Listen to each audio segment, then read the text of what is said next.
You're watching National Streaming Sports. Over 20 podcasts, 70 shows, and a 3.5-star rating on Roku TV.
All right. Hey, you take care, brother.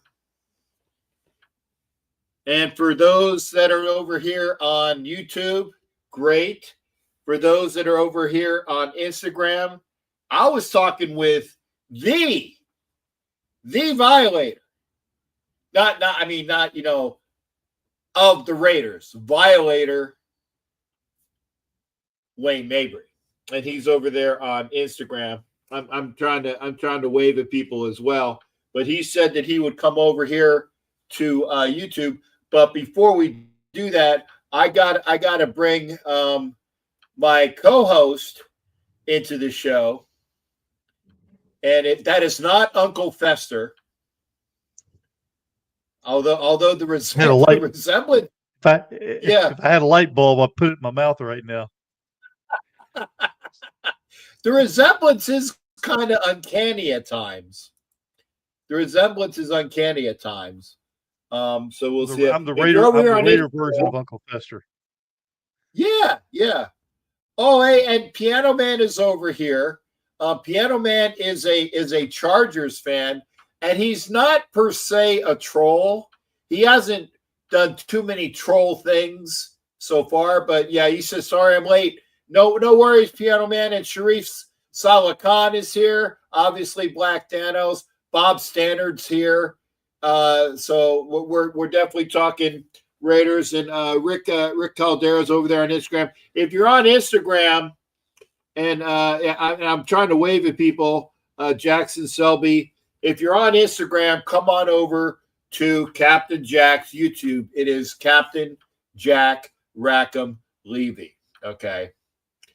And Okay, yeah, and Piano Man was like, oh, and Piano Man does like sports content, and so I'm gonna put him up. So Piano Man, this is Thom Jones, not the one.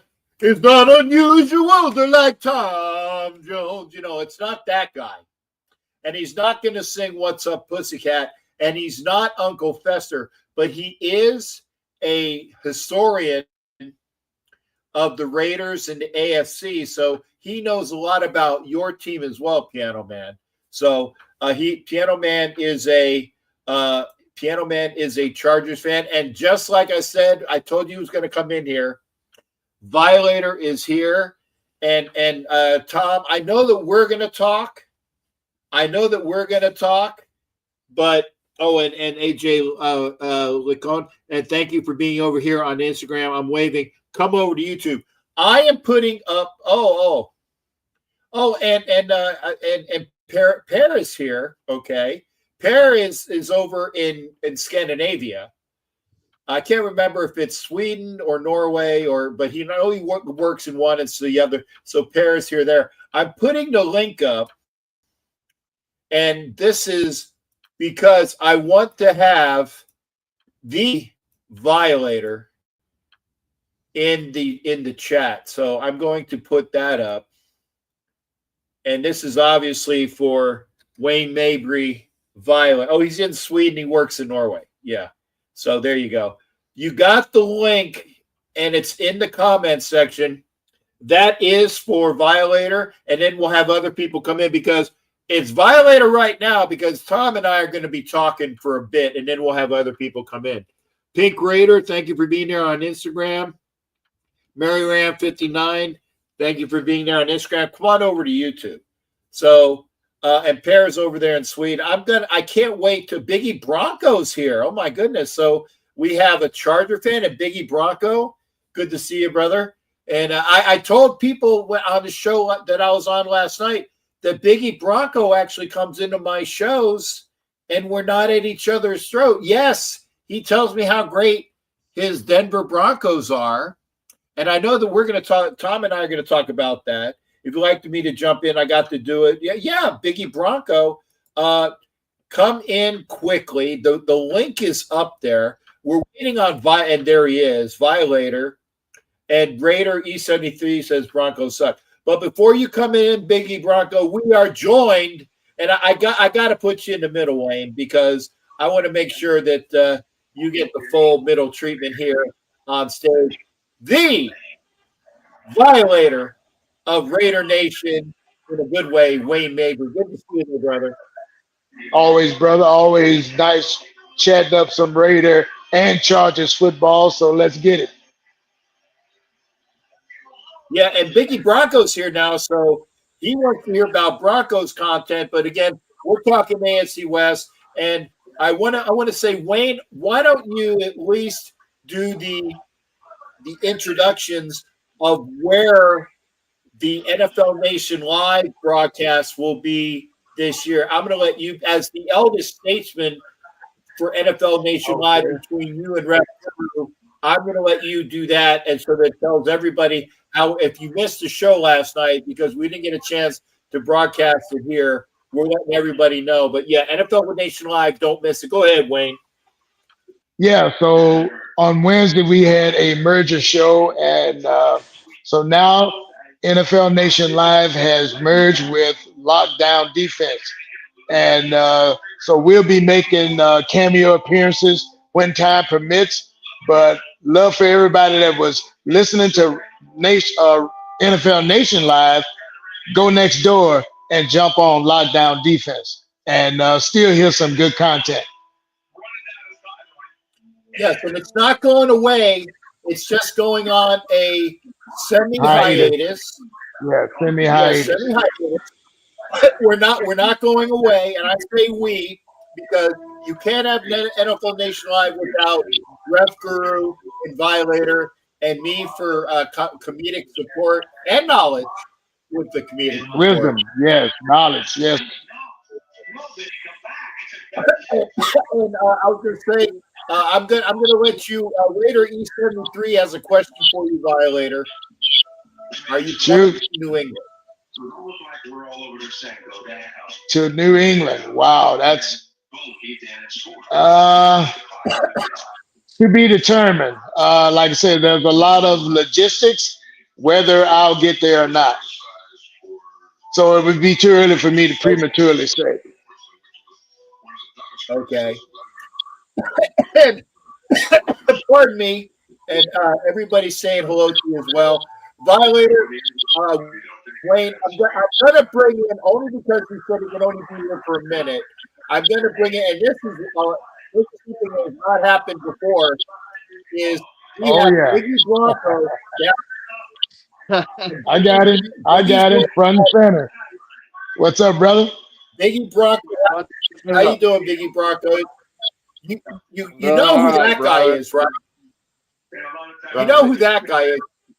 The Hall of Famer, Violator, Wayne Neighbors, the guy you always see with the spike and the stripes. That's the man right there. I'm sedated right now. Go ahead, Biggie.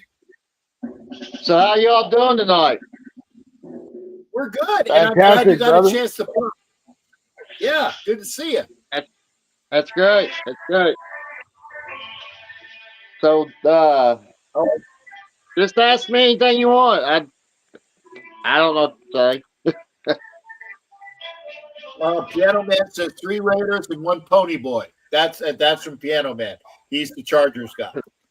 But no, I wanted to bring you in, Biggie, because I wanted to let it be known that we used to go at it horribly on the Wild Wild West show, but now I figured out what your gist is, and we're good to go. And I will say this. I will say this to Biggie Bronco again. NFL Nation Live is going to be on the Lockdown Defense podcast. Come in as we go over things with them. We talk about other teams as there. We talk about everybody. And I'm bringing you in quickly, Biggie, because you said you only had a couple minutes. I want to make sure, Violator, do you have any words of wisdom of how you feel the Broncos will do this year in the AFC West? We're going to talk about that with Thom Jones, the guy down to the, was it on the Brady? Yeah, there you go. He's down there. The guy that does look like Fester when he takes his hat off.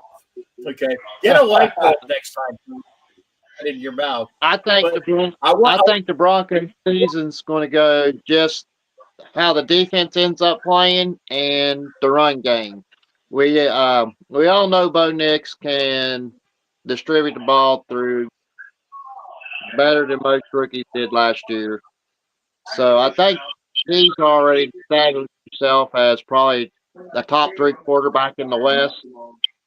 I think it's going to rely on what our running game is going to be and how the offensive line will be. That's how I think our season is going to go. Okay, that's a good answer. I like that answer. Yeah. Where do you project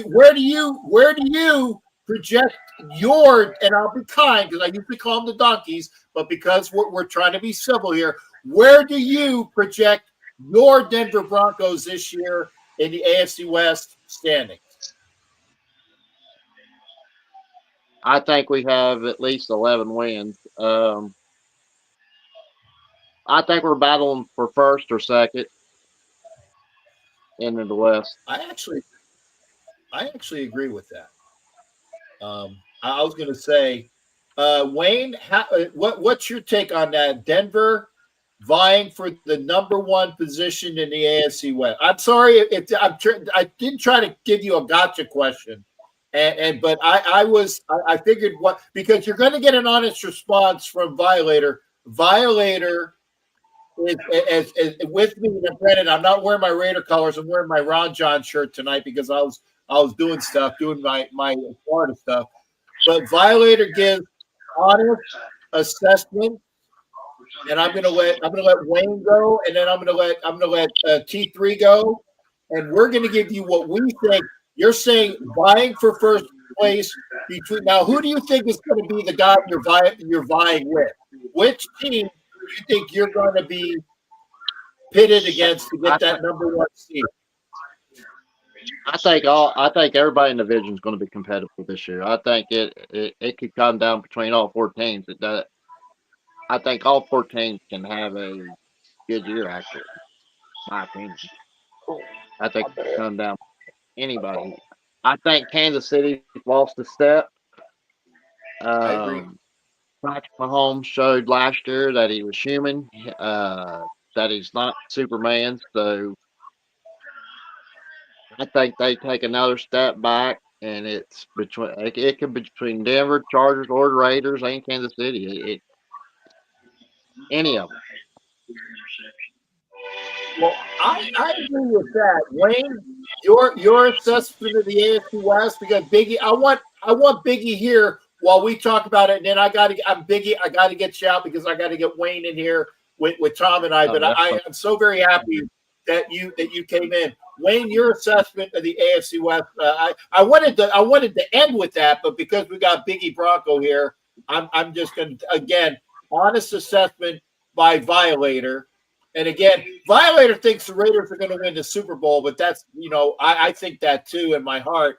But it's also honest assessment. Wayne, we all know we're gonna be hoisting a Lombardi soon. But what about this season? Hopefully before we're in the ground, you know what I mean? But listen, what Biggie was talking about, he speaks as a true fan, so I can respect his outlook because any fan that goes in the season thinking that their team can't do it, well, how the hell are you going to give them some drive to go and achieve it? So, this division is the most competitive in the league, period, bar none. And it's always a close race. It's unfortunate that we have to be ranked from 1 to 4, but damn, that's why we watch these games. That's why we go to these games to make some memories while all that history takes place. So if he's vying for first, I'm just gonna put it out there. Then you got to deal with us too.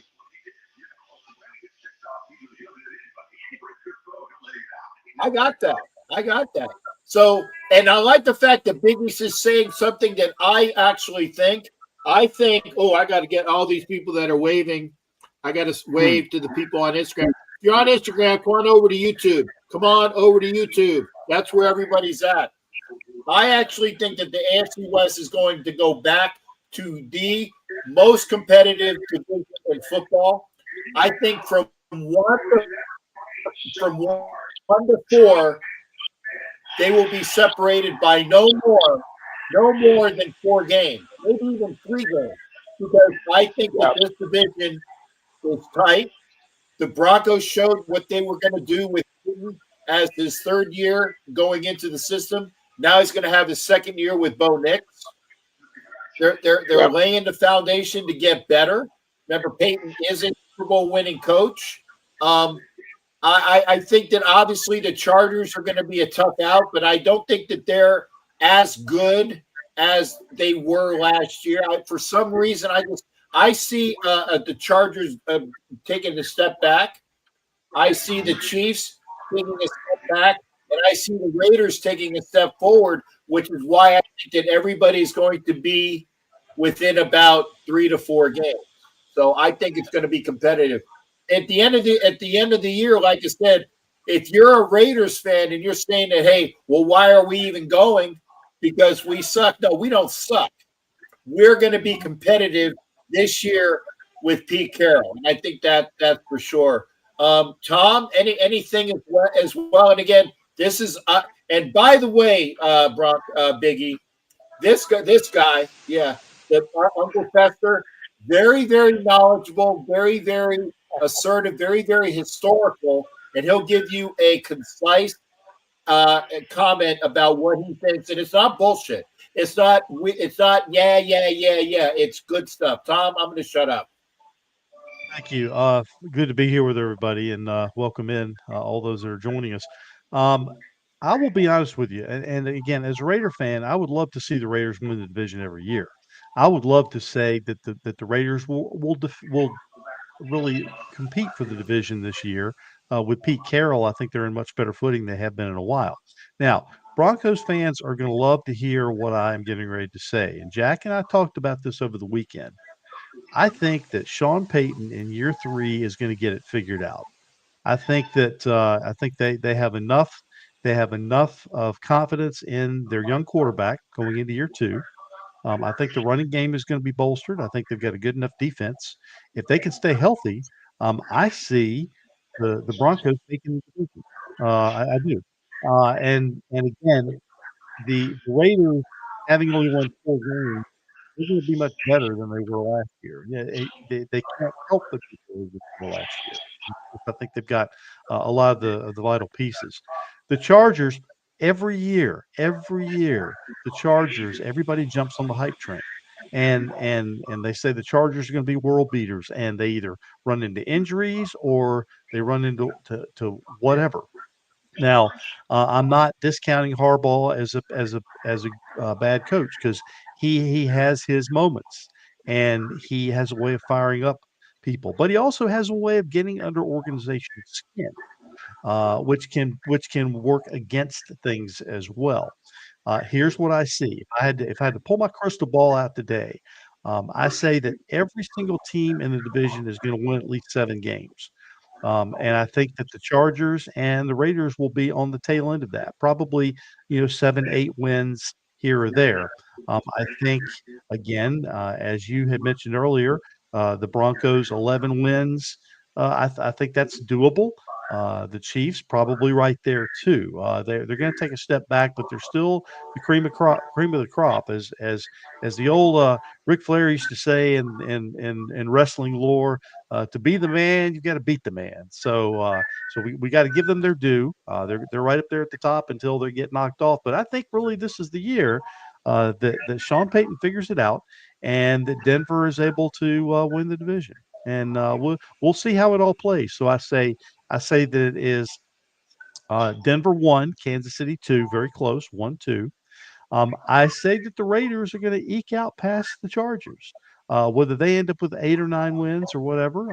So I think the Chargers are going to end up finishing 4th in the division, which, as Captain said, and as Violator had mentioned also, this being the most competitive division in football, 4th place in the AFC West would get you a division title or maybe 2nd place in any other division in football. That's my belief. So that's my honest assessment of how the year is going to go. Now, again, this is preseason, but if I'm pulling out my crystal ball right now, that's the way I see it coming down.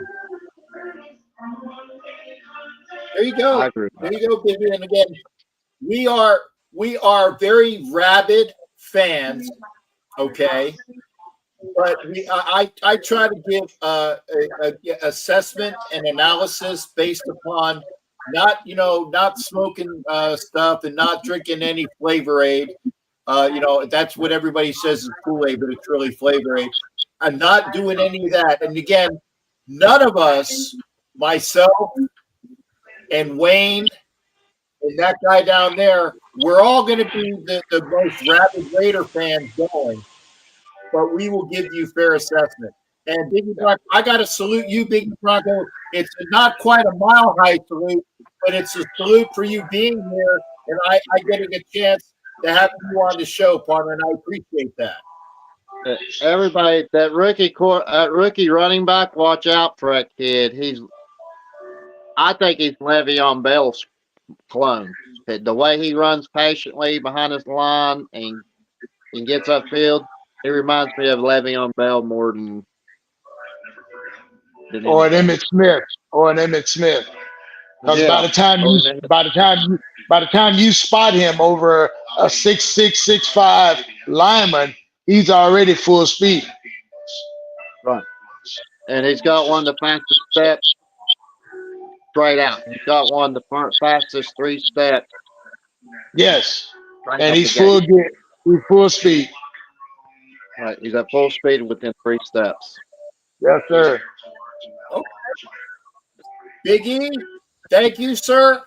Normally I wouldn't kick you out, but I got to let Wayne, because Wayne was my surprise. I got to run anyway. Okay, but I wanted to make sure you I'm were on here. a short And leash too, thank you. man. Hey, I'm on a short leash That's right. myself. That's right. I'm That's why I running wanted to out of make sure juice I here, Okay, get. give I him so a wait. thumbs up. All right. Thanks good, again, baby. baby. Later. Take care, brother. Okay. Yeah, that's what we like, Thanks again, man. Biggie. Hey, yeah, Yep. some knowledgeable fans like that. That's what you love, man. Yeah. And again, and Piano Man is saying that we're not waking up and smelling the coffee. And again, maybe we are. I'm kind of like poo pooing. I'm sorry. I just washed my hair today and I can't do anything with it. It's just like the girls say. But it's one of those things where I see that where the Raiders have gotten better. I see where the Broncos have gotten better. And obviously, I think that there's going to be two teams in the AFC West that are taking steps back. And to me, it's Kansas City and I call them San Angeles, just like they had in that That's movie not right. with the San Angeles Chargers. San Angeles. There you go. Because right, it's not that's not hate. It's not hate. You guys got a good team, but there always seems to be the Chargers are going to charge, or Chargers are going to be Chargers, and we'll see what happens. Wayne, I also want you to be able to say what you are doing, if you can, if it's allowed. I don't want to let any cats out of the bag, but is there anything Right. that you can say? Because again, I'm not put. It's like we're not supposed to hear this, but anything that you're allowed to say would make Raider fans very happy about what's coming up with Violator and the Raiders and things that. And again, I'm sorry, we didn't get a chance to talk prior, so this is not any pregame stuff. So anything that you're allowed to say, I love it, and it's always a welcome thing for you. Well, the only thing that I can really speak on that's it's almost like a constant is every Saturday. Excuse me, I dropped my phone again. Wow. Did I? Oh man. You're cut off. You're cut off, Wayne. You're cut off. That's it. No more coffee or Coke. Oh shoot. We might have lost Violator. Frozen. He's frozen. Oh my goodness. Hopefully we'll get him back. Oh goodness. He was saying every Saturday. Okay. Every Saturday. Well, we can continue on, and then if he comes back in, we can certainly refer back to what he was saying. Go ahead. So, yeah. Yes, for sure. Go ahead there, Tom. You and I kind of led with the I wanted to wait on that. I wanted that to be the last thing we talked about was how we saw the division. But everything got OBE overtaken by events. Biggie came in and Violator came in, and it's less. I knew I was talking with Violator on Instagram, so I knew he was going to come over. So hopefully we'll get him back. But go ahead, Tom. You're because Piano Man is. Oh yeah, Richie says every Saturday he breaks his phone. There you go. Okay, so Richie knows him well. All right, so yes, go ahead. When we talked earlier, we're talking about imaginings. So here are my two imaginings that I want to discuss. One is the defensive line, and one is the offensive line. We've talked about it a little bit. Oh, Wayne's back. We have live Wayne. Frozen Wayne is gone. Yeah, man. Live Wayne is gone. There you go. But anyway, I was saying before I got cut off, every Saturday you can meet the Black Hole at Carnival, and that's over between Harris and the Link. From 1 to 4, we've got live music, and it's like an outdoor tailgate. And then Saturday nights now, you can meet us at the Golden Nugget. That's our new home for this season. So we'll be putting on, all kind of events there. Other than that, the other stuff is, to be determined. Right. So Carnival Court, which is about a block or two, a block or two up from where I used to. I'm not at the Alara this year. I couldn't even get into the Alara, so I'm going to have to figure out how to get from my hotel, which is the other Hilton that's on. It's actually I'll just have to go the other way because it's up toward the Fremont area. I'll just have to go down and over to Carnival Court instead of going up to Carnival Court. But yes, that's every Saturday in Vegas for the events. And then Saturday at Golden Nugget. Every home game at Golden Nugget. You're definitely going to be there. The Black Hole is going to have a big presence in Fremont at the Golden Nugget. Come on over. There's going to be entertainment galore. And I can't wait to be in there. And then I'm going to do this every Sunday after the Raider game. I will be at Slice of Vegas. I will be doing my Sunday show. My Sunday show, Slice of Vegas. So when I do the regular Sunday show, if you're there in Vegas, stop by Slice of Vegas, which is right near the stadium. You just go over the bridge and then go over between towards Excalibur, but it's in the area between the one hotel. What is that hotel that we have the Saturday night event at Eye Candy? That hotel. Mandalay. Where? Yeah, there you go. It's between Mandalay Bay and Excalibur. That hallway is where Slice of Vegas is. That's where the Sunday shows will be, and that'll be live. So we got entertainment there. So you got all weekend long.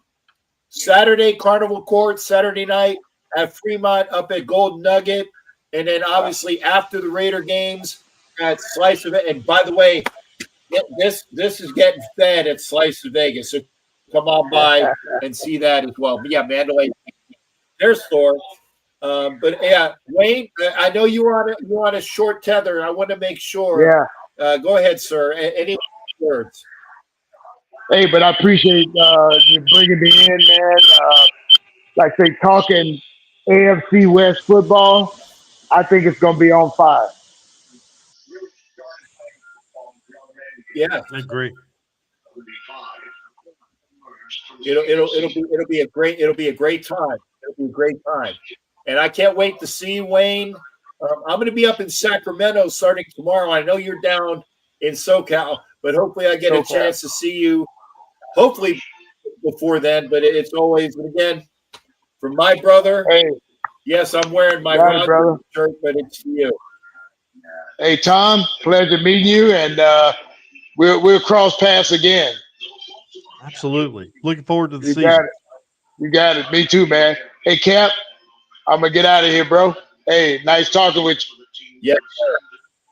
Go Raiders. Thank you for the surprise. I got you and Biggie, and I was like, oh my God, it's like and actually OG is here too. We're gonna talk.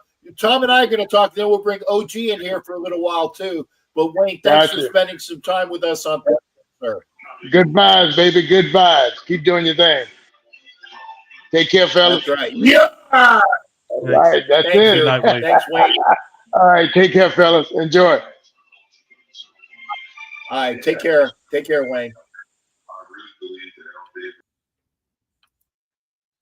Yeah, I love my brother. Love Violator. Mad Raider over there on Instagram, follow on YouTube. As we're saying, getting back to it, and we'll look at the offensive and defensive lines, and again, I think the downfall of the last two administrations, Ziegler and then Telesco, is the lack of building up both. That they did a few things and added some pieces, but I don't think they did nearly enough on either side. And again, as you and I have talked, those are the two areas of the team you need to have sturdy every year. Offensive line, defensive line. You need to be adding young pieces. You need to be bringing in key free agents and have a good mixture of seasoned, proven depth and also youth. And I remember this in 2019 when the Raiders played the Vikings. You may or may not remember, they went up and they traveled to the Vikings. They showed a graphic of the Vikings defense, and they showed how many years each of the starters had been with the team. And the average length of the starters was about 4 to 5 years, all across the board. Now that's hard to achieve, but it really takes a diligent front office to make that happen. It has to be a priority. It has to be a key, and it's something that can't be ignored. Too many times during the draft and also in free agency, the Raiders either ignored or didn't pay enough attention to either side of the line, and ended up costing them. Now let's take a look first at the defensive line. So on the defensive line, last year you had nine players that were starters at the beginning of the year. You had Adam Butler, Max Crosby, you had Big John Jenkins, Malcolm Koonce, Janarius Robinson, Nesta Jade Silvera, Christian Wilkins, Tyree Wilson, and Byron Young. Those were the starters at the beginning of the year. Okay. Now let's automatically knock out 4 of those because Big John Jenkins is now signed a contract with the Baltimore Ravens. He's 35 years old. I was surprised that they kept him on the team last year. Not that he's not good, but he fell into that position because they didn't really have a lot of quality youth depth assigned to that position. So Jenkins, and he played well, but he got it kind of by default because they didn't really have anybody in the pipeline. Janarius Robinson is now in Kansas City. He's just a spot player. He's really not going to make that much noise. Nesta Jade Silvera, I don't think that he makes the team, any other team other than the Raiders, being drafted as a 7th rounder. He had flashes, but he had an attitude problem, and it really cost him. But again, I don't think that he makes any other roster besides the Raiders because they really didn't have anybody else in the pipeline. Then you had Byron Young, who they picked him up as a 3rd round draft choice. He never really did anything. They gave him every opportunity to do it. He got waived. He got waived at the beginning of the 2024 season. Yeah, he got waived at the beginning of the 2024 season. Eagles picked him up, and he won a Super Bowl. So, timing is sometimes it's kind of funny. Now that leaves Butler, Crosby, Koonce, Wilkins, and Tyree Wilson. So those are 5 guys that remain. Now those guys are all making the team. So there's no questions there. Even Christian Wilkins coming back from injury. Tyree Wilson, it's a matter of whether they play him in the middle or move him toward the outside and move him and Koonce back and forth or use him to spell Crosby. But again, that leaves 4 spots. So if you look at some of the players that they've got now in the pipeline, they've got a couple of guys. Number one, who they really like a lot is a guy named Tonka Hemingway. He's a rookie out of South Carolina. He's 6'2", 284. Yep. I've heard good things about him in camp already, and you have to have good young players. So I think that he's somebody that they're keeping an eye on from the rookie standpoint. Another rookie who's getting a lot of attention is J.J. Pegues. And, of course, he's getting some attention as a tush-push guy as well as on the offensive side as well as the defensive side. So there you've got 2 rookies who are really going to battle. Zach Carter, who comes over from the Bengals, he's a 4th-year player out of your good old University of Florida, Jack. I think Zach Carter is going to give you the type of experience that this defensive line needs. So I'm going to go ahead and pencil in Zach Carter as one of those guys to fill that spot. So now that leaves 1 other spot available. And again, we've got other guys who I'm not going to mention, but there are a couple of guys who I'm looking at to really compete against each other to fill that spot. One is Jonah Lealu, who they brought in toward the end of last year. He's a 2nd-year player who comes over from Indy, still as a rookie. And the other is Leki Fotu. He's in his 6th year. He's a big guy, 6'5", 335. He spent 4 years with the Cardinals and then 1 with the Jets. Maybe this can be the shot in the arm to redo the career, bring him in as a rotation piece like John Jenkins was. So again, that's kind of what I'm looking at. So I think we're in much better shape. We've got other guys who I haven't mentioned, but what I'm seeing is a much better, much more solid mix of youth and experience on the defensive line than we've had. Now let's hope that Christian Wilkins comes back from injury. Let's hope that Malcolm Kuntz makes a strong bounce back. So those are two really important pieces, and then we'll also see how Tyree Wilson continues to develop in year 3. Is he going to be more of an impact player on the defensive line as a down lineman, or is he going to be a defensive end, or is he going to be a little bit of a hybrid of both? We saw that some with Cleve Earl, but I think that Tyree Wilson has a lot more upside than Cleve Earl did. But we'll have to wait and see. So that's kind of my assessment on the defensive side. Jack, I wanted to get your impressions on that. Yeah, I wanted to make some talk again. I think that obviously JJ Pegues and Tonka Hemingway, they're on. I mean, they're and I actually look at the draft of the 11 guys that we drafted. I think at least half of them make the roster.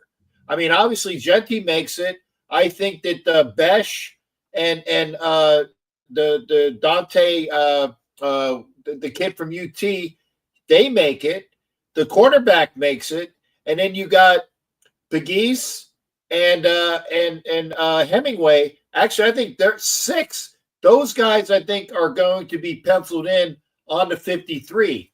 Now, maybe Malott is a practice squad guy. Maybe Cam Miller is that guy on the practice squad for the quarterback in training.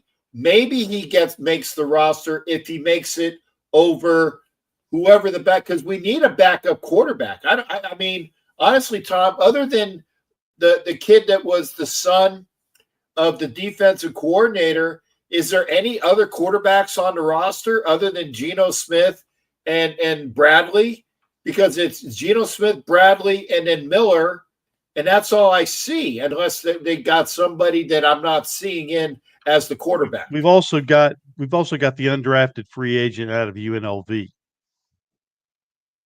Oh yes, and he's definitely going to practice squad material, because the kid is a younger version of Geno Smith. He can run, he can throw, he's got a good arm, and he's got good legs, and he was a terror. And thank you for reminding me about him, because he was a terror at UNLV. He's a local product, and I think he's going to be there for the Raiders as well. But then it's going to be, well, who is going to be who's going to be the backup, and who's going to be the third? And that I mean, Gus Bradley, whatever Gus Bradley's kid's name is. Thank Carter you. Bradley. He eating his Wheaties and getting his stuff together, because maybe it's the undrafted kid from UNLV, or maybe it's Miller as the number 2, but you don't want to have 2 rookies as your backups. And of course, Aiden O'Connell, number 2. And we'll see, because AOC right now is your dynamic backup. Yeah. You just violated your own rule there. You called him AOC.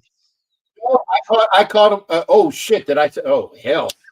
Did I say that? Fudge. AOC 12. I'm looking. You know why? It's you effers in the comments section, and I'm reading it. All you bastards, you know my rule. It's AOC 12. AOC 12. AOC is the skinny bitch from New York. That's all I say. Yeah.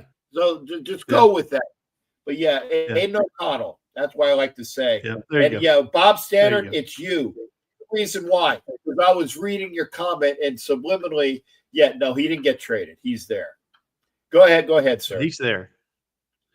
If he'd gotten traded, you would have heard it everywhere. And again, I believe that Aiden O'Connell is a good, solid backup. I'm not sure that Las Vegas is the right place for him, though. Again, when I look at the Chip Kelly offense and all the things that the Chip Kelly offense is going to demand and expect, I think that if Cam Miller can develop, I think he may end up being your backup quarterback. Now, again, I could be wrong, but that's kind of the way I see the leanings anyway right now.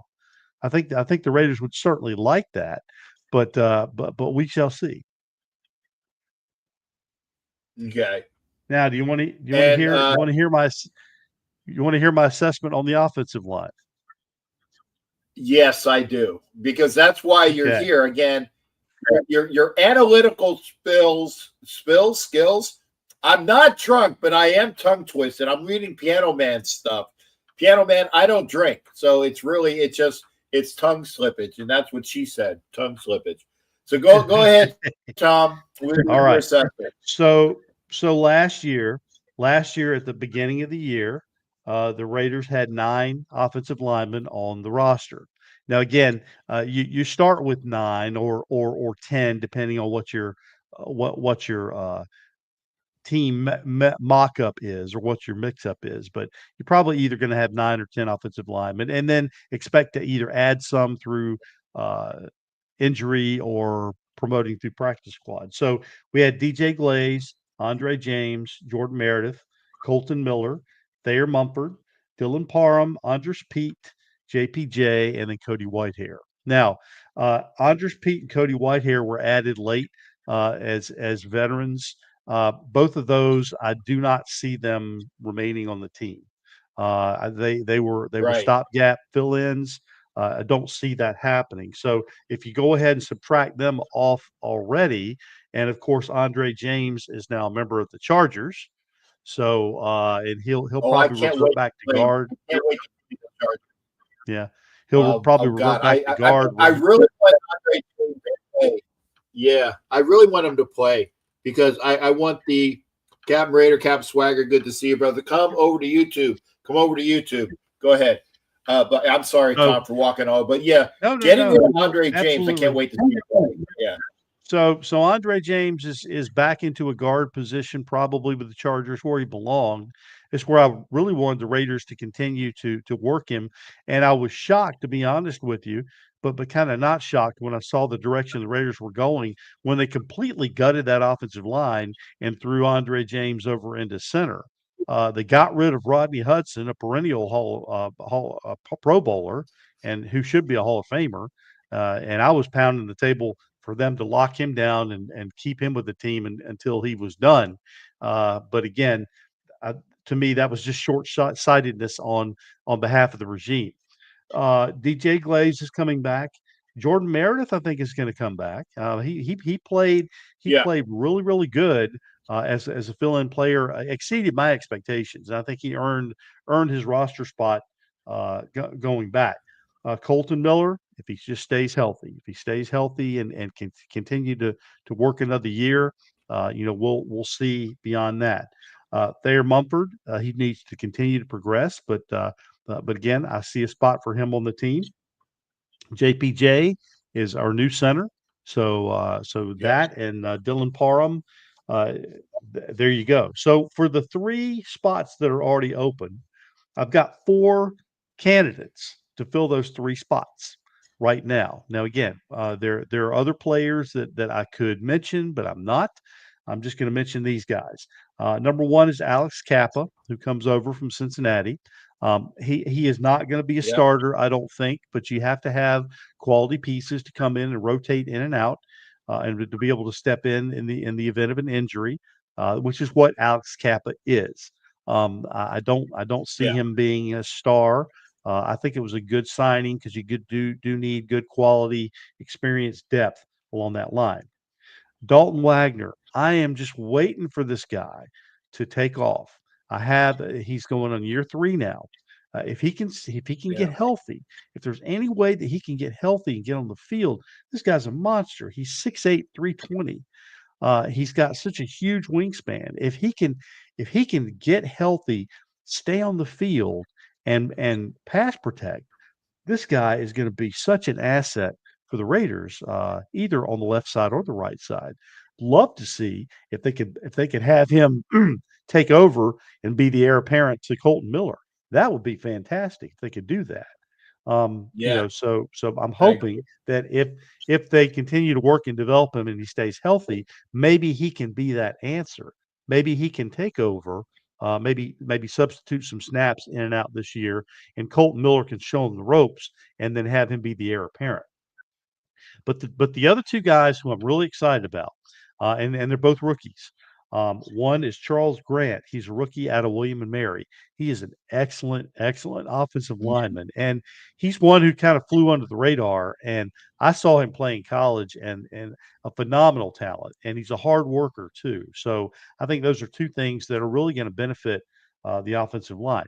And the other is Caleb Rogers, the rookie guard out of Texas Tech. He's going to be a good stabilizing force, I believe. He's not flashy, but he's a good, fundamentally sound player, which again is something that you really need for young linemen coming in. You need to have fundamentally sound players. So if you get the two rookies, Charles Grant and Caleb Rogers, and switch those out from Andres Pete and Cody Whitehair, who kind of both seen the end of their days, Yeah. that instantly upgrades your offensive line right there. And then you replace Andre James with a guy like Dalton Wagner or Alex Kappa. Then I think your offensive line is in a lot better shape already than it was last year.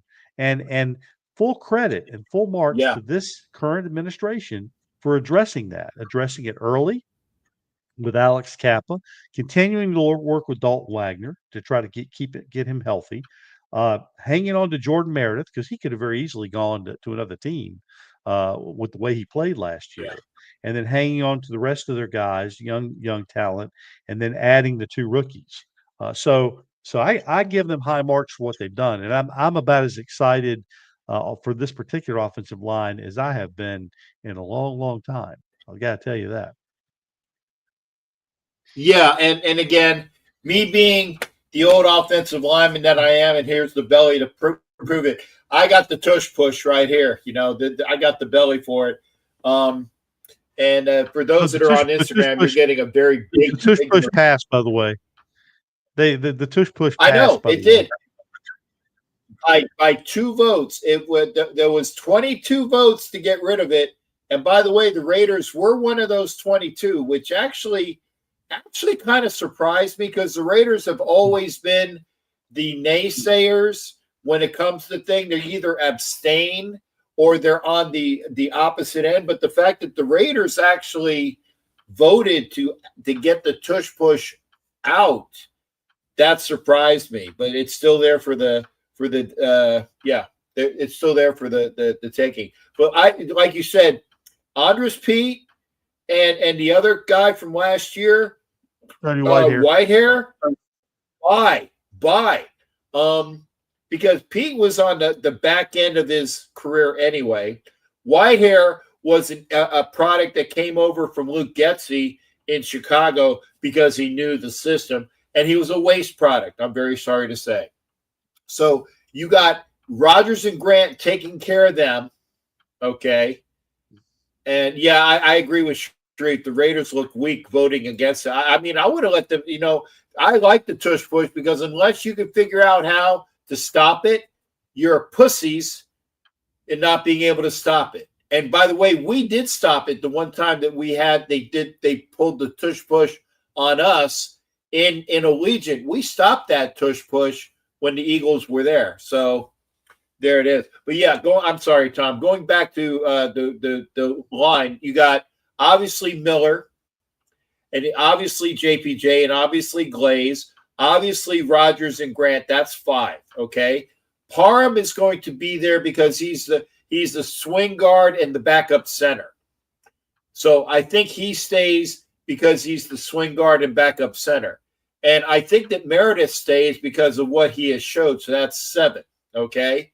Like I said, Mumford, I think, is safe for right now as 8 because he's on his 3rd year. And he was actually the understudy to Miller, and he played well as a left tackle. So if Miller, God forbid, gets injured, I think Mumford goes over there. So they're 8.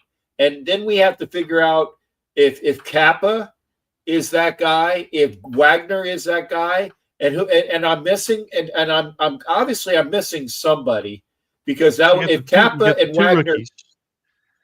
You get the two right rookies, there, but Matt and Rogers. You got I Wagner included and them Kappa. already. You got Wagner and Kappa. Then you got JPJ, Dylan Parham, Mumford, Miller, Meredith, and DJ Glaze. I thought I covered. So basically, there's 10 guys that are going to make it, or at least 10 guys that are there to make it. I think Wagner and Meredith are the. Yeah, I think Wagner and decide to carry 10 or 9. Yeah. Yeah. It depends on whether they carry 10 or 9. If they carry 9, then Wagner might be on the bubble. So right. We'll just have to wait and see how he progresses. I think Kappa is going to make the team just because of depth. It could come down. It could come down to Wagner and Mumford. Could come down. Actually, that's if Mumford can figure out how to use his feet and not be injured. Mm-hmm. Yeah. That if Wagner can use his feet and stay healthy, he might actually make it over Mumford because he's a hell of a lot bigger. Might be your camp battle. That might be your camp battle to look at. It could be Mumford and Wagner for the last offensive line spot, barring any injuries. Yeah. So we'll see. And again, that depends on whether the Raiders decide to keep 10 or keep 9. And again, they could go either way. They're probably only going to keep 9 offensive linemen because they've got so many other weapons that they need to take care of, and they've got to keep that defense bolstered as well. So I don't see them keeping a 10th offensive lineman, but they're certainly going to have to keep a few in the pipeline. But I think 9 is the move. I think 9 is where they end up. Yeah, and so that's 9 on the 53, and then 1 on maybe leaking to the practice squad, or is that okay? Yeah, and I can see that. You're probably going to have at least 2.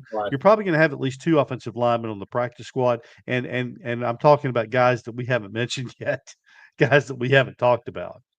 Yeah. Yeah, but I think the guys that we mentioned are probably. See, and thank you, Steve DeLuna. See about this. Rumors are Mumford was not at OTAs, and they don't know why. Well, man, he might be getting rid of himself. That again, thanks, Steve. I didn't hear that, and again, love to my Chico over there. I got Dodger Chico over there on IG. Got to say hi to him.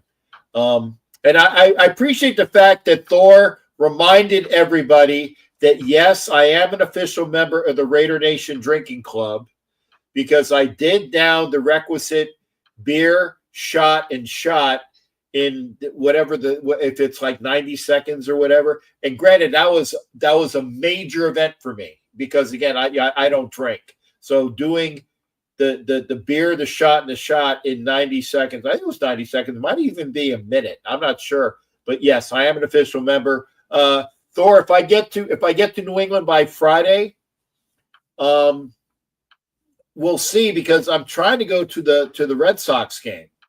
So anyway, and thank you, Anna Diaz, for being here as well. But yeah, I tell you what, the offensive line, and you said it, or if you didn't say it, like you said, the people that are there, they've addressed it. They said, we are not going to have a crappy offensive line. We're not going to sit on our ass and twiddle thumbs and just pretend like we don't see that that's a problem. It is a problem, and they've addressed it. They addressed it with the draft. They addressed it with, the guys that they are trying to build. And I think that of those 9 to 10 guys, they got pedigree for a very well managed and scary offensive line with guys that are big, strong, and fast. Yeah.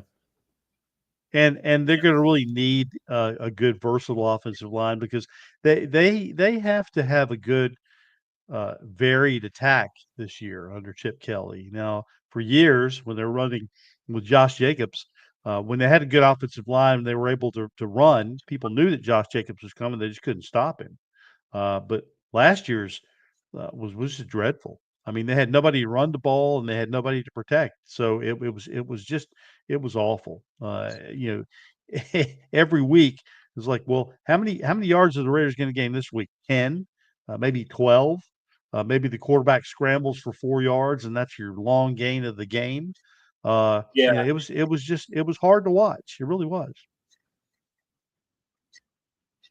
Hey, Biggie Bronco, you're not a big old dumb hillbilly because actually I mean, Tom is here and he's not a big old dumb hillbilly, but he does have that accent like originally from North he Carolina. lives in Maryland. So you guys so there you go. I'm originally from North Carolina. And Biggie's over there in West Virginia. Yeah, you guys are kissing cousins. Or something. My family is from deep in NASCAR country. So whenever I go home and talk to my family, they talk like this. So the old speech patterns come out. So I've been up in Northern Virginia a lot of years, but right. You can have a word that is normally 3 syllables stretched to 7. Absolutely. A 3-syllable word will stretch to 7. Like we're going to win. And win is a 1-syllable word that stretches to 3. Win. Mm-hmm. So I got you, brother, and I do that actually as well. And my family they write with an ink pen. An ink pen. An ink pen. Yeah. But no, that's good analysis there, Tom. And yeah, Tom, hey, don't worry about the way he talks. It's what he has up here. And I will say this, I'm going to give you some props. Tom is a Raiders historian. I know a lot of stuff. I do. And I'm not saying that to be egotistical. I know a lot of stuff about the Raiders, but Tom is a Raiders historian. So if you ever want to know about historical things with the Raiders, Tom, go ahead and plug that where you got that channel, and I'll try to I'll put it in the chat for sure. So a couple of years ago, I decided to go back and chronicle Raiders history, and I came up with a project that I called Raider Roots, and it evolved into a podcast series. Heidi Stabbert, who I have one of my dear friends, who's been producer of the Only Nation podcast that I was a part of for the last 3 or 4 years. We're on a little bit of a hiatus right now, but she's been my producer all this time. We went back all the way to the very beginning, and year by year, we chronicle Raiders history. So right now, there's about 74 or 75 episodes out, which covers every year of Raiders history up through the 2022 season. I'm in the process of trying to put together a 2-parter on the 2023 season, and then the 2024 season won't take that long to do overall. But again, if you want to catch up on Raiders history, go to your podcast provider and just search Raider Roots. Each episode is about 15 minutes long, thereabouts, but it's going to give you a really good analysis of what was going on. Covers every single game the Raiders have played, some of the highlights, but some of the things that were going on behind the scenes with the Raiders as well. So again, just go to your podcast provider and just search Raider Roots. Jump in anywhere you like. There's some little hidden gems, some stories that you wouldn't expect. Which I think will give you a whole different flavor of the Raiders and why they're so important to the fabric and the history of the NFL. The other thing that I'm working on, and Jack, we've talked about this maybe just a little bit. I'm in the process of working with the Raiders organization on publishing a book on Raiders stats. It's kind of unique. It's a book that takes the numbers 1 through 500, and it assigns something specific and significant within Raiders history to each number. It took me about a year's worth of time to do research on. So I'm in the process of trying to pitch that to the Raiders organization to see if we can get some pictures and things from the organization, convert that into a coffee table book, and hopefully that's something that that all Raider fans can take pride in. I don't think it's ever been done by any other organization. So so hopefully that's something that's unique that we can get cranking over the summer, and hopefully something will materialize on that. So we'll just have to wait and see. I got an idea for you because you were talking about a coffee table book. Remember when Kramer was on the show in Seinfeld? He had a coffee table book and it had it popped out to make a coffee table. You could do that too, and you can make the old school field goals, the field goal post as your legs. You know, you can put like Raiders on the bottom posts, just like they had in Frank Ewell Field, the old school goal post. And then you really do have a coffee table book, and you can give Kramer credit with a little bit of credit for Captain Jack remembering it. Except what we're going to have to do is this: if we fold out the table, if we fold out the table, and each of the legs of the table is like a goalpost, we have to have a young Mark Davis taped to each one. I'm not sure if you remember back in the day, young Mark Davis, when he showed up at training camp, he tried to be one of the boys, so they taped him to the goalpost. Yeah, so we'll have to have a young Mark Davis taped to the bottom of each chair leg, a table leg. Or you can also have what was it? Now, who rode into camp? And you're the historian, and I'm setting you up for this. Somebody rode into camp on a horse to make their presence felt. Thank you, because I'm letting you go on that because I know the answer. So you could have Ted Hendricks on the horse. Looking for a moment of levity, borrowed a white horse, came riding in on the Raiders practice field in full uniform, wearing a German helmet that had the point on the top of it. So and he dismounted. He rode to the center of the field and dismounted, and then sent the horse on its way. There you go. And again, I knew the answer too, but I wanted to get the good story from you because I set it up for you and you knocked it out of the park, brother. You can have 10. I'll give you another portion of. I'll give you another weird one, which I actually got from John Madden's autobiography, rather.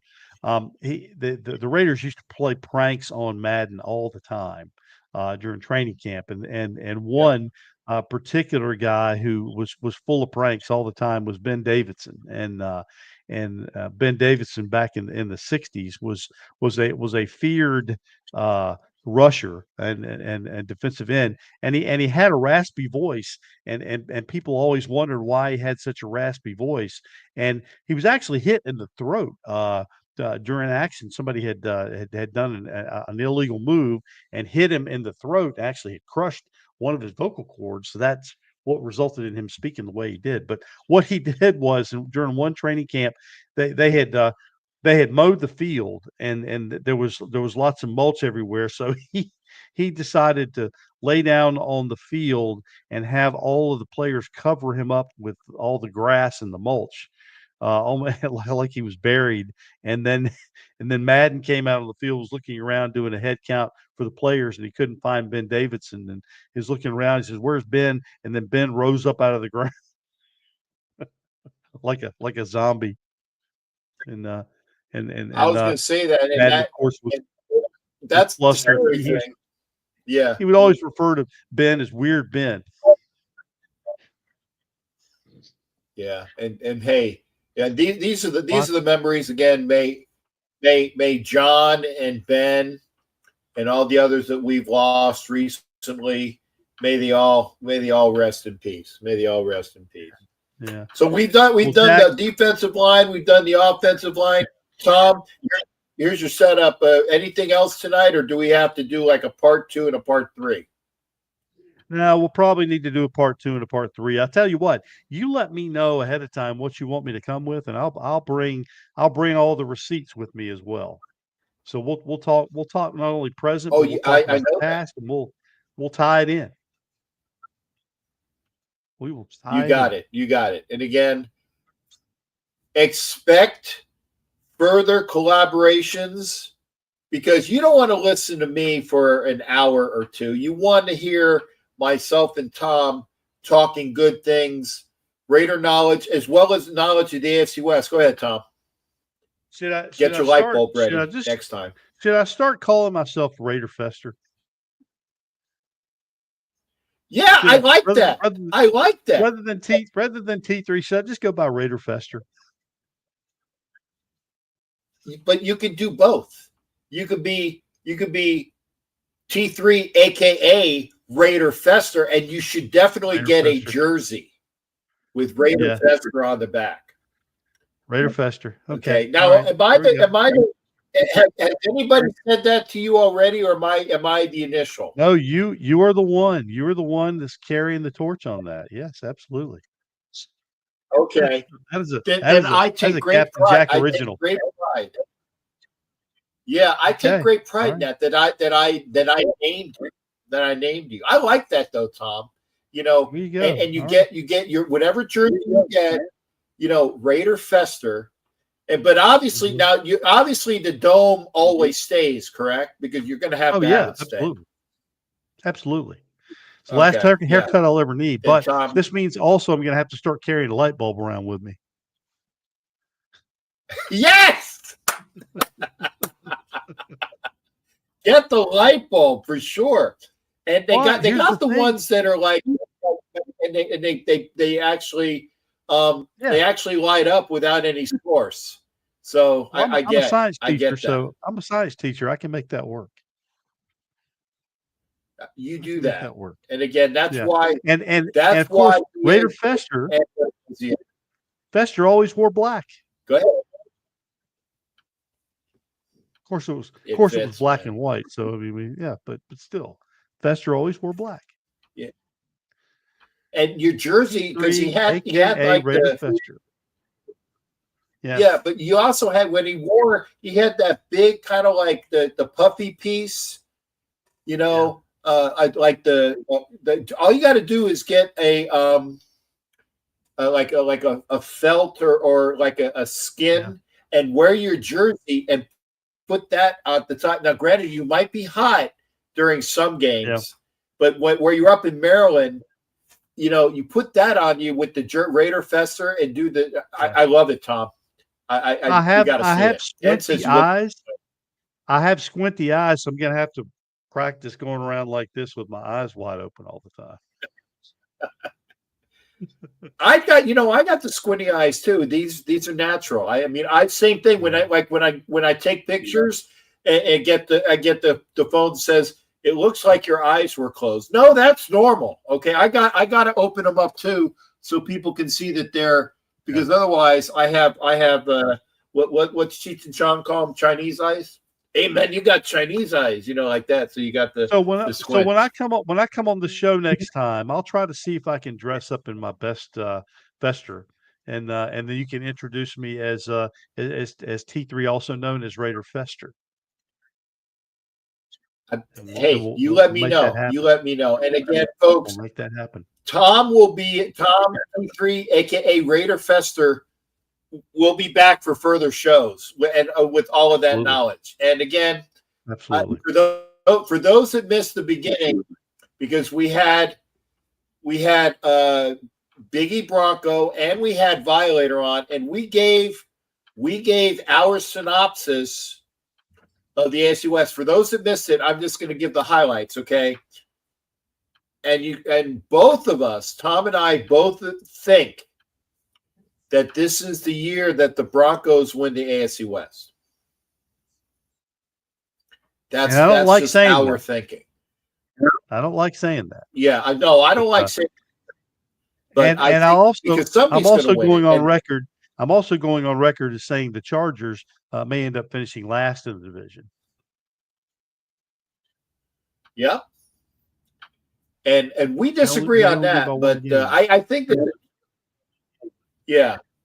Ed says we're both out of our minds. And again, it's not that we are we're analytical.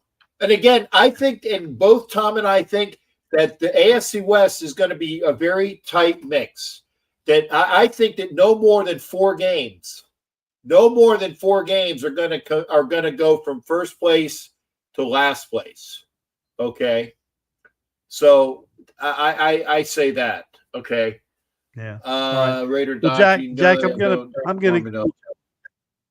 I'm gonna jump out of here. So it's been a pleasure being with you, and we will jump in again very, very soon. This has been T3, aka Raider Fester, a Captain Jack Raider original. Fester. So I will look forward to seeing you all again very soon. Jack, thanks for having me in. Again, thanks to everybody who jumped in tonight. And again, it's a long off season. There's a lot of things to be done. There's a lot of moves to be made, and we shall see week by week exactly how things materialize. I can't wait for the season to start, and hopefully I'll get a chance to travel up to Boston for week 1. So we will see. I really thought that the Raiders were going to get saddled with a game in late December up in New England, but the schedule makers had a little bit of relief to us. So that's good. That's good. All right. Well, listen, thanks so much. Again, week 3, I'm going to see you in DC though, right? Probably, most likely. Yeah. Week 3, early in the season. Good. Yeah. Week 3. Okay. Well, right. Good. Listen, and take hope care. to see you. I'm looking forward to jumping back in very, very soon. So I'll look forward to seeing and interacting with all the listeners. And again, make sure you check out if you want something interesting to binge listen to go to your podcast provider and type in Raider Roots and get caught up on all that Raiders history. Okay. All right. Listen, take care, everybody, and I will see you all on the flip side. Thank you there, brother. That's Tom. That's T3 there, Raider Fester. I like that. I think I enjoy the fact that I got a chance to name him. We had and I don't know if OG is still here. OG was in the back. I wanted to make sure that OG had or OG was here, but that Tom had his basically the first hour of the show, and Violator and Biggie Bronco, that was his first ever time in. And Piano Man, I appreciate you being, I said this isn't a show of hate. Okay. Now what I say is, and I mean this, is hate the team or hate the other team, but don't hate the fans unless they are assholes. Unless they are assholes. And there are plenty of asshole Charger fans. There are plenty of asshole Charger fans, Bronco fans and Charger fans. I know because I deal with them. Okay. I'm not saying it out of hatred. I've dealt with them at the stadium. Kansas City fans, for the most part, they're smug as shit, but they have never been real assholes to me. I mean that. And I say that it's true. Kansas City fans, for the most part, are really Midwest awesome. I had problems with the Charger fans and the Bronco fans at the stadiums. And that's true. And that's not hatred. That's just true. But again, hate the team. Don't hate the fans unless they deserve it. And I appreciate Biggie Bronco coming in here. I appreciate Piano Man coming in here. I'm not leaving yet. We still got some time to do the show. Okay. Yeah. And again, and remember, the Broncos and the Chargers hate each other just as much as we hate them too. Baron Raider, hey, if you can, come on over to YouTube because that's where everybody's at. Now, if you want to come into the show, Piano Man says to stay in the comments section, just like Matt Marinovich, and that's fine. I appreciate that. If you're a comments guy or not. EMAC, who's another wonderful troll in a nice way. As long as you bring the good knowledge, bring it in. And Anna, again, blessings to you for your infusions. Anna, I'm going to be in Vegas Sunday. So hopefully you will be doing well. Hopefully you'll be doing well, Anna. And if I get a chance to, I'll be there Sunday and Monday, and I'm leaving Tuesday. I'm going to go see Ed Winchell tomorrow in Sacramento. And Piano Man says he's going to be on live once the season starts. That's cool. I appreciate that. But yeah, EMAC, Daddy, I promise I'll make my trolls knowledge. Okay, yeah. So I'm going to put the link out again. And I appreciate Biggie Bronco coming in quick, and I appreciate Violator coming in quick. I'm letting, if you want to join the show, I'm bringing it up. I know Sharif, aka Black Thanos, he is always good for stuff. And Anna, if you're feeling good, great. If OG is still here, come on back. Now that we had the knowledge, come in. Let's see. Come into the show. And I'll paste that, and there you go. Come into the show. And I will change the banners. Okay, so you go be a part of the show. Let's see, we'll do that. And so the banners have changed. And I put the link up in there. And so I will save that. So EMAC he's on time. He's right there. And I would say come into the show. Where EMAC is ready. Hot Neil, you're going to have to wait a little bit because EMAC is in first. And Hot Neil, it's going to be quick. Got to be quick. And EMAC, give me your best 5 minutes of good troll knowledge. How's it going, brother? With EMAC. I'm good. How you doing? Good to see you. Good. I would have joined you and Big E earlier if I didn't go to a middle school football game. But anyway, all that matters is I'm here. Because I would like.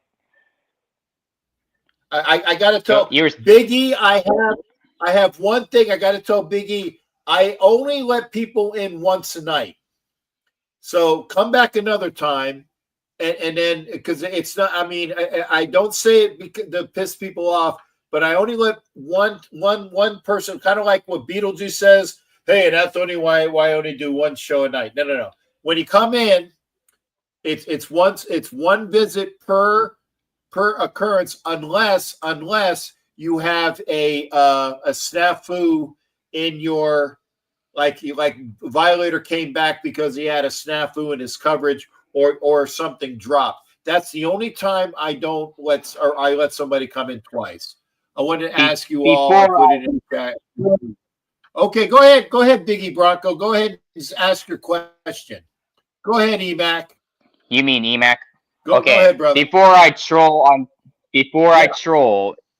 since you're the season ticket holder, am I allowed to get free flights and free hotels?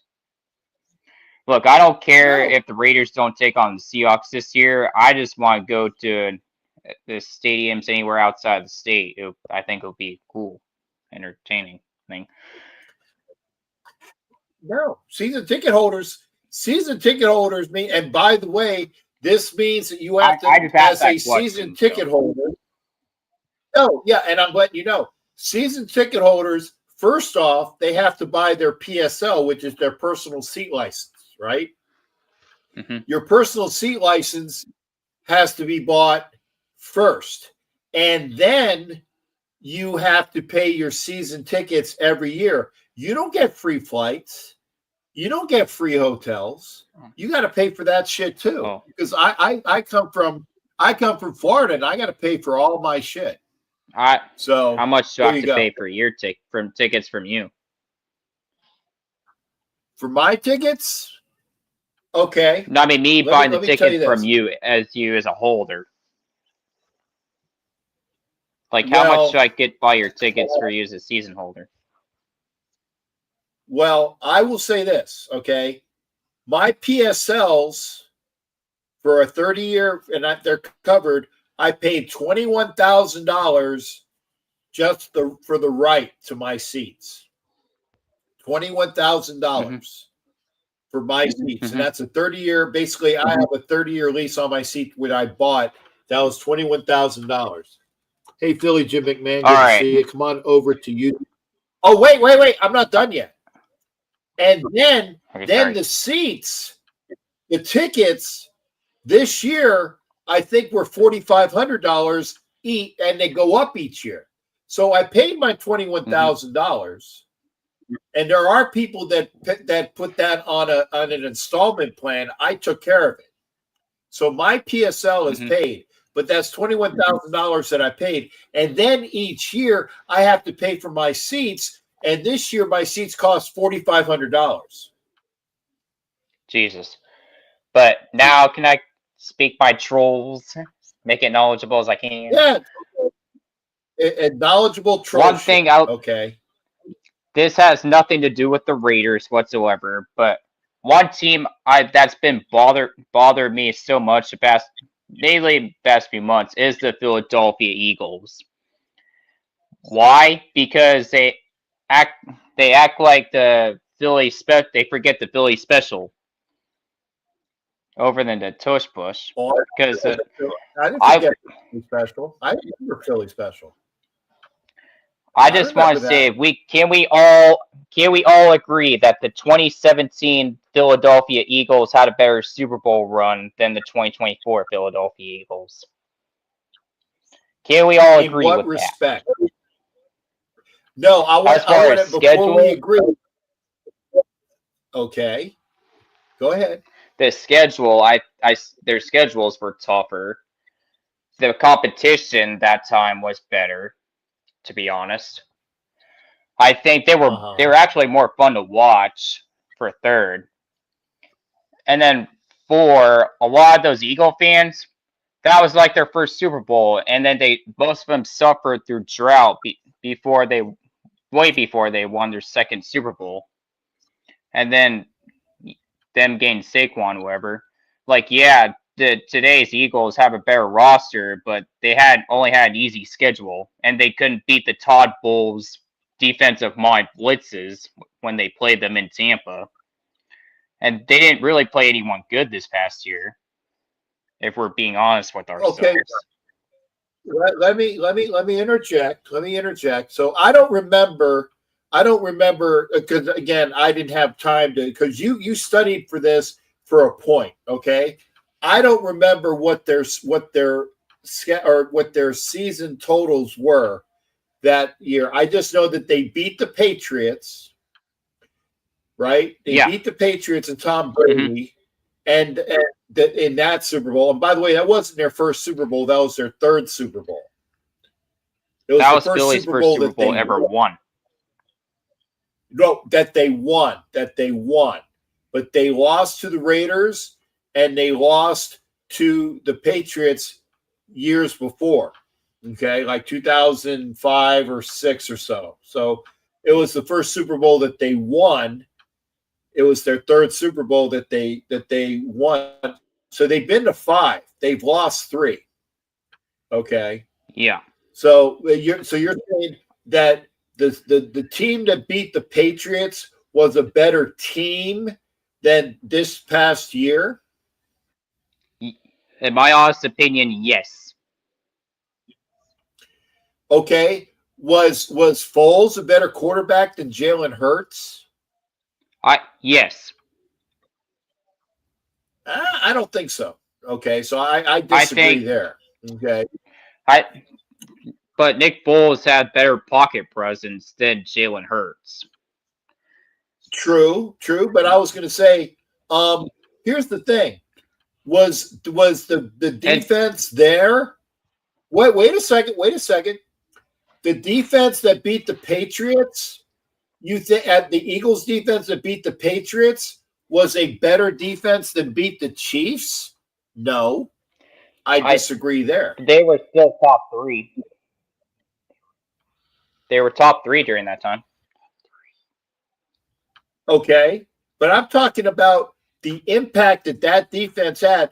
the Eagles defense had to wait until the very end of the game to have I think it was like a goal line stand or at the very end to make sure that Brady didn't win that Super Bowl, correct? Am I remembering it correctly? Or did they win it at the end because the one guy either sacked Brady or had a fumble? But it went the whole game thank you, Graham. The whole game came down to the very end. It was a very, very tight game. Okay. That was one of the greater Super Bowls we watched too. Yeah, well, it was a better Super Bowl in the fact that, well, okay, technically, I think that was a better all-around year for the Eagles. Well, I'm just saying, I don't think that team, that Eagles team, is a better team than just won the Super Bowl last year because I'm not going to say yeah. I'm not going to say that because of roster. I'm saying that because of their schedule and competition, mainly. Okay. I still disagree. They beat a really good Rams team in 2017. Jared Goff, Todd Gurley. They beat a good Panthers team by Cam Newton and Christian McCaffrey. They actually almost beat the Seahawks, which would, again, they still lost them by, I think, by a couple of touchdowns, 2 or 3 touchdowns, when Wentz when Wentz played that game. And then also, when you really think about it, when they played against crap teams, they blew teams out of the water. The 2024 Eagles didn't do that much. Okay. And then now, Emac, wait a second. I have Positive Philly backstage. And you know Positive Philly. He's from Sneaky Show, correct? Exactly, yes. Positive Philly is an Eagles fan from Sneaky Show. And I'm gonna bring him in before I let you go, because my answer to you is no. I think that the team that is the current Super Bowl champion was better than the team that beat the Patriots. Because honestly, the Patriots might have been a better team because the Chiefs shouldn't have been in the Super Bowl. In my estimation, too many breaks. But the 2017 Eagles were more fun to watch, I think, personally. And then also, I think Doug Peterson was a better play caller than Nick Sirianni. I might agree there. I think I agree there that Doug Peterson was a better offensive. Yeah, well, true, that's true. But I'm going to bring in, and hopefully he's ready. He dropped. Positive Philly, come back. I want you in here to talk about your Eagles. There he is. Okay, don't fucking go. Don't you go. I'm sorry, it was an accident. So basically, what you're talking about, Philly, how are you doing? I've caught like good. Got like little bits and pieces. You're basically saying that the 2024 Eagles team is better than the 2018 Eagles team, correct? No, he's saying that the 17 team is better than the 24 team. Okay, yeah. 2024. Yeah, personally, I kind of think you're right. I think this past season was kind of like started off as like a fluke season. Like, I didn't go into this past season at all expecting us to win the Super Bowl, expecting us to be as good as we were. Thank you. And thank you. As time went on, we kind of like after the Browns game, that was kind of like the game like where we won. Or there was I forget exactly, but there was a game that we won that we started. Wiley, an Eagles fan, that agrees with me. We were like playing horrible, and then we we're worried about like how we were playing, and because there were a few games at the beginning of the season where we had lost and we weren't that confident and everything, and we went on a winning streak, constantly just kept winning, and going into the playoffs, I wasn't I was kind of expecting to go. I didn't know what was going to happen, but when we went to the Super Bowl, like against the Chiefs, we were nervous, and obviously we won. But I don't even feel like the excitement was there. It was different the first time we won. The excitement was different. I obviously was excited, but when we had the type of season we were having, you kind of expected a little bit, but it was like a fluke from a fan perspective. And then the first time to just win it, like that team was special, I guess, because of the way it happened. There was more built around it. You had, Carson Wentz. Who I'll say this. I've said this for years, and I'll continue to say this. I think the MVP season that Carson Wentz was having, if he never got hurt, he still would have taken us to the Super Bowl. I think we True. still could have been able to win too. But I think that's more special and more of a better team because of the way it happened. You've never really seen anything like that in the NFL. And also, the Eagles took on the Falcons in the divisional round. That Falcons team was a good team. But anyway, go ahead, Mike. Sorry. Yeah, you've never really seen anything like that happen where a quarterback who's having an MVP caliber season gets hurt and a backup quarterback comes in and he's been with us before, but nobody really, I mean, yeah, we knew him, but we really didn't think anything of him, or he wasn't really all that. And he not only did go in the playoffs, but he took us to a Super Bowl and won the Super Bowl against the best team of the decade. So, and you had an average good team around you. I don't think we were all that great, but the way it happened and the way we were playing that season made us better than what we were this year. Does that kind of all make sense?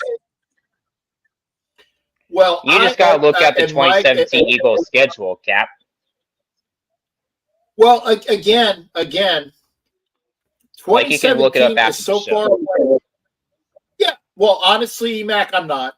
I have a bunch of other shit that I need. I got to pack my stuff for a trip tomorrow. So it's going to be the farthest thing from my mind.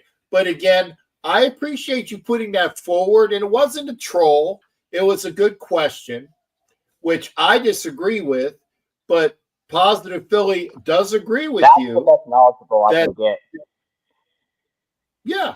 So I will say that your point was impressive enough that an Eagles fan did agree with you. I still disagree because I will say but that now if you say wait a second, that the result of the Super Bowl, the entire just kick ass, take names, take the lunch money, kick them in the nuts, and just leave them on. Because remember, the Eagles, they had 0 points until the end of the third quarter. Yeah. It was a blowout, which is why it was more impressive to me. More impressive to me. Yeah, the 2024 Eagles had a better roster. Go ahead, okay, yeah, Mike. It was a more impressive game, and I guess a more enjoyable game to watch as an Eagles fan. But if you think about the entire season and the entire Super Bowl season of the teams, 2018 was more of a special and wrong. Okay, absolutely. Well, and also, if you're comparing Nick Foles and Jalen Hurts, I think Jalen Hurts is better. Thank you. And AJ Brown or Alshon Jeffrey? What? AJ Brown. Bro, you can't even ask that question, honestly. Do you think he's better than Alshon Jeffrey? EMAC, I'm going to get you out of here now. You had your time. Thank you, EMAC, and thank you for the question. I like that, but it wasn't trollish. Right. It was okay. All right. By the way, Piano Man, I'm going to tell you, Piano Man, EMAC is 24, correct? Yes, I'll be 25 in August. There you go, because Piano Man wanted to know how old you were. EMAC, take care, brother. Acting like I'm 15 again? Anyway, let's go Raiders! I love you guys. Hey, take care. Take care, EMAC. I appreciate you, brother. And for those that don't know, EMAC is a prodigy of the Sneaky G show, and Sneaky G makes everybody leave his show. You got to go let's go Giants. Ow! Like that. So that's why he does. And I like the fact that EMAC remembers that for me. And a Positive Philly knows that because Positive Philly was also on Sneaky G show, so he knows that. And Positive Philly, I think, let me see, Mike, I think you're 21, 22? 22, yeah. 22. Okay. Yeah. See, I kind of remember these things. I'm kind of remember these things. Not bad for an old man. Gotcha. So I think the talk of the Go ahead. league as of recent and the talk among NFL fans, especially towards Eagles fans, is the tush push and not being banned. And it to me, like, I mean, did I want it to be banned? No. Do I really honestly, if I'm being honest, did I care? No, I prefer it not to be banned, but it doesn't make a difference. But honestly, listen, here's the thing of it all, right? It's a basic, easy play. Okay. Anybody could do it. The Eagles, Nick Sirianni says you're mad because you can't do it or whatever. They're not practicing it. Other teams are not practicing it on fourth and first or on 4th and 1 or in the end zone. And they're not able to execute it the way the Eagles execute. That's all it comes down to.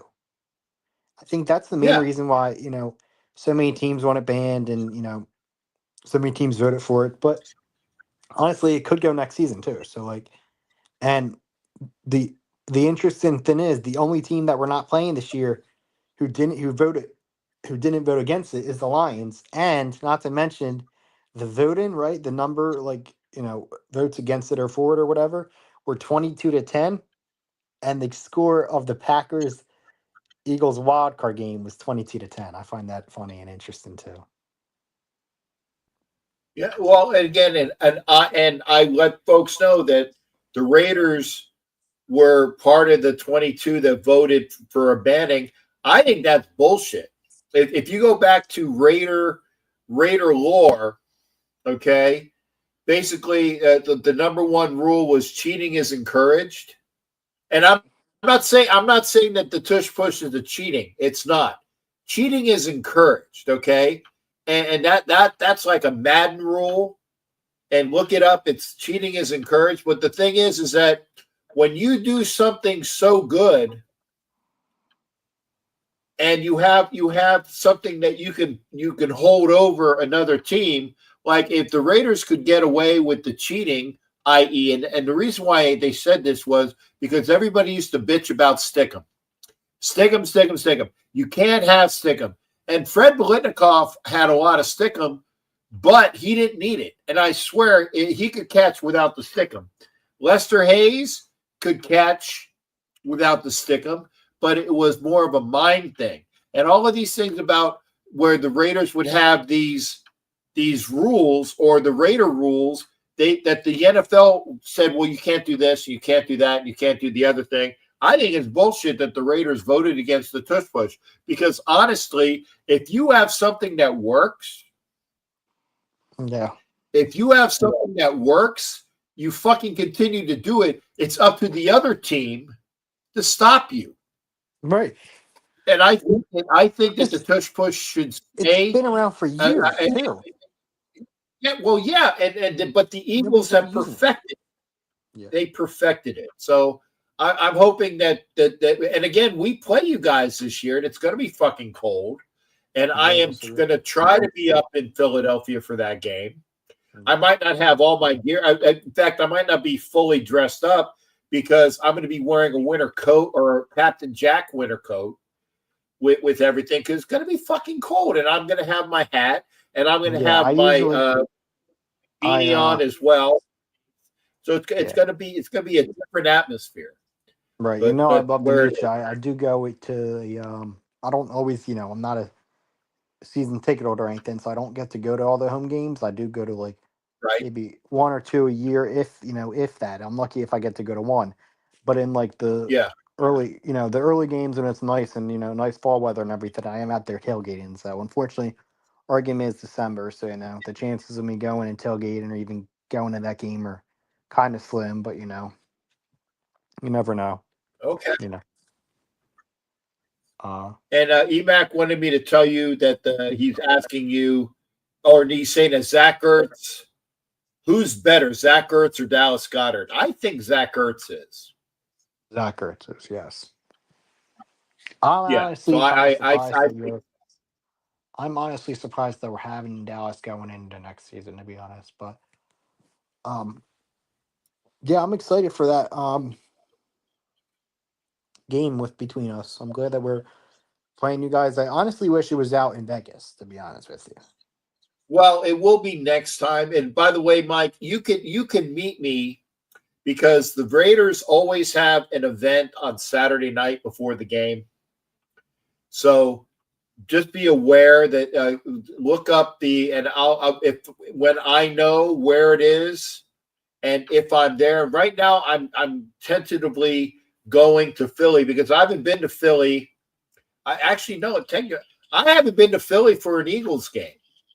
So I need to go to Philly because I've been to DC to see the Commanders play. They were still the Redskins at the time. It was a preseason game. And technically, I can say why I've already done that. But no, I'm going to the Commanders game, and I need to go to Philly. I'm going to freeze. I admit it. I'm going to freeze. But I will be yeah, but on Saturday night when the Raiders have their Saturday night stuff, come out for the Saturday night thing. And this way you don't have to Ed Winslow, thank you there, shipmate. And I'm going to go see Ed. Eagles fans be there too? Yeah, why not? It's open to everybody. I mean, obviously, you're going to be the only. Here's the thing.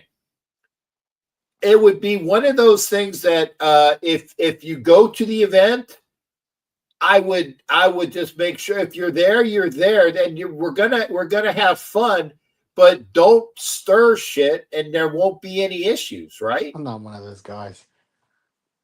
Yeah, well, I know that, but I'm just saying if you're there with other people. Then I'm just saying, hey, thanks there, Hot Neil. Appreciate that. See you next time. But yeah, be at, come to the live or something, or I'm sorry, what?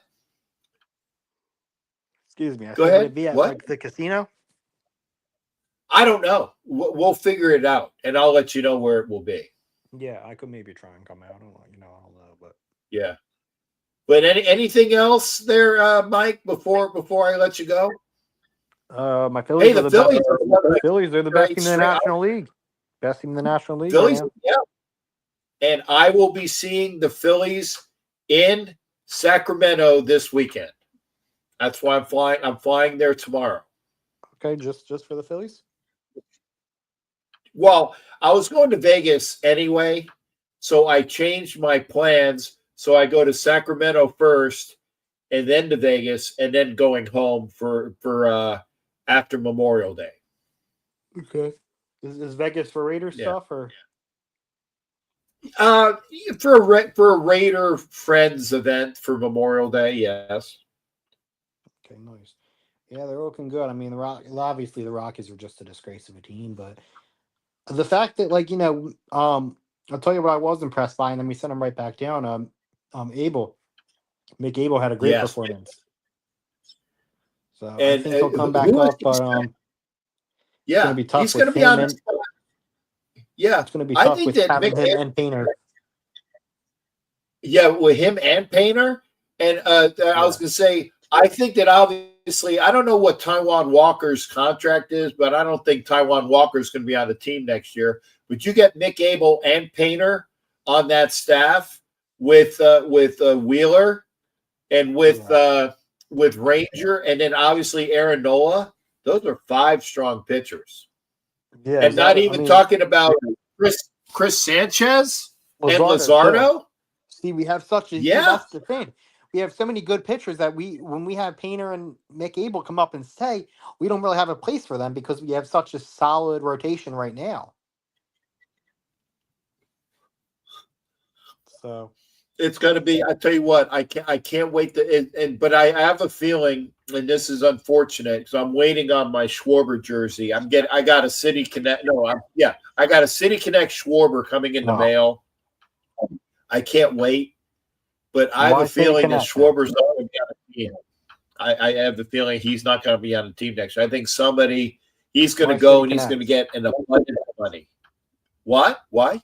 I said, why the City Connect? Yeah. because it was advertised, and I said I didn't have a City Connect jersey, and I didn't have a Schwarber jersey. So I said, well, if I'm going to buy a jersey that's different, I'm going to buy the City Connect Schwarber, and it was at a good price too. It wasn't I wanted to get. I like the Schwarber 70s blue jersey, but I can't find it in my size. Yeah. So if you go by Rally House, Yeah, right? I have a Rally House gift card. I need to use it. If you go by Rally House, and if you see any nice jersey, well, okay, obviously let me know first. If you see any 3Xs, because that's what I wear 3X, because again, you got to put something over this belly. Huh. Hey, 714, good to see you over there on Instagram. He's got the rolling spinning of Circle of Death, but yeah, thank you for being there. Dan, I am good. Yeah, I'm a Raider fan as well. We're talking sports here. Primetime Boxing joined. Thank you for being there over on Instagram. If you're over there on Instagram, come on over to YouTube. Michael Pops. If I miss somebody, I'm sorry, I missed Zach Corbett. And again, when I have the IG feed, it's different. So I try. Oh my God, I missed a lot. Oh, but I feel so bad. I missed a lot of people on Wade's for feeds. But yeah, if you go by a Rally House and you see things that are in 3X, let me know, because I need my Philly jerseys in 3X, because I'm big. I'm big. Okay, yeah, I'm so sure they have them. I'll let you know, then you can probably go ahead, bro. What? Say it again, Mike. Mike, Positive Philly. Hello. Oh goodness, I think we lost Positive Philly. Okay, well, let me go through it. I miss people on Instagram. Oh, over there.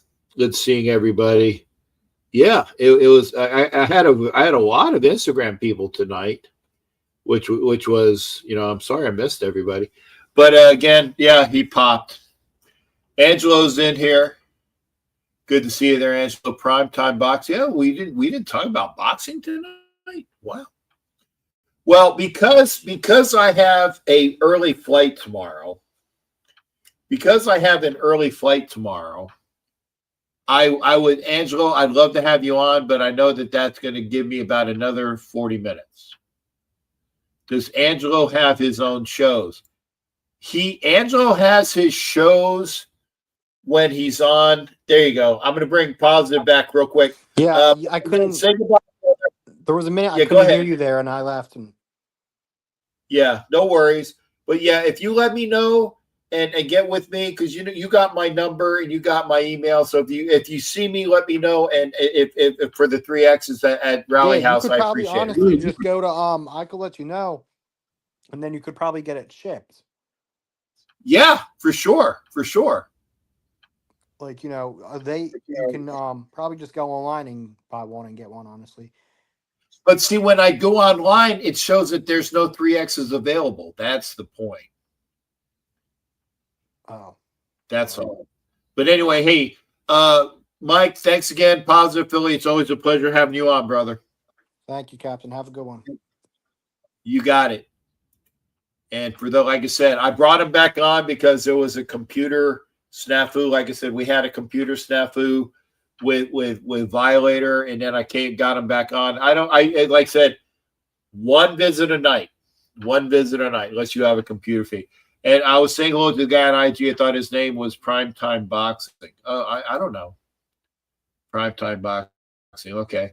So what do you say? You want me to buy you one? Now, Mike, yeah. First off, your money save your money, because I know that you are a young gentleman and you have your own money issues. So no, don't buy me a 3X of anything. Zach Corbett, good to see you. Thank you for following me. If you can, come on over to YouTube next time. No. Don't buy me it. But yeah, let me know where it is. And if it's something I want, then I'll send you money. But don't arbitrarily buy it because I don't want you to get stuck with it. Angelo was here. And again, EMAC, Angelo does shows when I don't do shows. And apparently, yeah, I know. Yeah, I know you don't got the money, brother. I know you don't got the money. So yeah, if I want something, I'll let you. You just tell me where it is. But again, Angelo does shows here on this channel when I'm not doing shows on this channel. And yeah, and hopefully I can get one when I come out. You got to show me where the rally house is. Hopefully it's somewhere close when I go up to Philly. But I will be. And here's the thing: when the Raiders go to Philadelphia, I'm hoping that the Flyers are playing on Friday or Saturday night before the game, because I will be wearing my Flyers jersey. Can't wait. But again, and Angelo does his boxing shows. When Angelo has his own channel, and that will be coming up. Hey, good to see you there, Zach. Again, come on over to YouTube. When Angelo, one of these days, I know Angelo's going to have his own show. Oh, what did I miss something in the private chat? Oh, okay, it was something else. Yeah, we covered that. It was EMAC talking about Zach Ertz. Anyway, if you're wanting to know this, like I said, the Phillies are the best team in the National League. Of course, they played the Rockies and he swept them. That was easy. But we are watching things. Remember, we're watching basketball. What was it? Somebody was. Oh, okay. Here you go. Thank you. Right on cue. A boxing episode tomorrow with Eternal Raider on YouTube at 8 p.m. Pacific, 11 p.m. Eastern. So if you want to get your knowledge of boxing, your boxing knowledge. What's the channel, Angelo? I will plug that. I will plug that. And as the final thing in the evening, again, I implore you, if you are a Raiders fan and you are not a member of the Black Hole, become a member of the Black Hole. This is the 30-year anniversary of the Black Hole. There are so many great things that the Black Hole is going to be doing and has done in the past and will be doing in the future. Violator was talking about that, with the Black Hole personas at Carnival Court every Saturday, up in Fremont at the Golden Nugget, Saturday nights, all of those things. So here it is. This is the channel. Go to YouTube tomorrow, 8 p.m. Pacific, 11 p.m. Eastern Time, Eternal Raider 72 on YouTube. Go check out. It's a boxing show with Raider Transplant. Eternal Raider 72 on YouTube. Go to the channel. Tomorrow, a boxing episode with Angelo, 8 p.m. Pacific, 11 p.m. Eastern Standard Time. Back to point. If you are a Raiders fan and you have not yet become a member of the Black Hole, it's one-time payment. You become a member, you're a member for life. You're a member for life. And there's a lot of great things to go with the Black Hole. It is a Raider Nation organization for fans. You can be in many fan clubs or booster clubs or anything like that, but the Raider Nation, under the Black Hole umbrella, we look out for all Raiders fans. Papa Rundown, by the way, is the host for that boxing show. But go to theblackhole.com. Go to what is it? Become a member. Go to all that. Get your membership for the Black Hole. So I'll just say that. I will tell you that, again, I will be on Sunday from Vegas. I'll have my Sunday show in Vegas, and advance blessed Memorial Day for all of us. That remember what Memorial Day is for. You remember those that fought and died for this country for Memorial Day. Remember, all gave some, and some gave all. Remember that. All gave some, but some gave all for this country. So have a blessed Memorial Day, folks. TK Dog over there on Instagram, thank you for being here. It's 11 o'clock Eastern. And take care of yourself. Take care of yourself. We'll see you Sunday night from Vegas. I might do a quick shot at a Phillies game in Sacramento. And remember, Memorial Day is for the memories of those who served and died for this country. So take care of yourselves. We will see you Sunday. Positive feelings to you.